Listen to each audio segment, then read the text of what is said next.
Dahil karon na iniabot diri sa Tagum ba. Taga Magnaga. Siya dan tag-iya sa hangin og Dahon sanga. dahon og sanga. Na interview na ako ni ron. Dari na oh. Huh? Nagubo ra ba? Sir. Unsa may ikasulti nimo sir na padakan man nimo tanan diri sa Tagum sir? Humana ang balaod sa gobyerno 50 katoy ning labay na. Walay labot ang DSWD ana. Kinahanglan ipasulod na nga sa balaod na to 97 Act 35. Ang kuan ang free prayo assistralan kay naman ta dire. Assistralan man ta. Kinahanglan mo coordinate sila. Kaya kung nila coordinate, kalinaw man itong gusto. Within 72 hours, doon ako nagpadlagikan sa Kapalong, Thailand, Largo, Asuncion.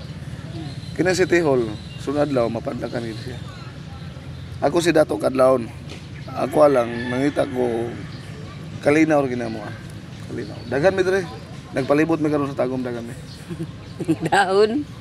Ang dahon. Makontra nila ang Dagin kay dahon. sanga, bato, buhangin, o tubig. Tas suyan dayon bubog gasolina. Karon namadla ko dito sa unahan, gigukod ko nila, nasunog akong telo. Nasama akong telo, gigukod ko nila. Pero gikan na itong pagukod nila, within 72 hours, magkontra na lang dahon. Kining dahon, maglupad man eh. Mato man sa atong kuan. Kaya hindi man ako nagdaan ng gahom, gisugo ako. Gisugo ra ka. Mao dito update guys.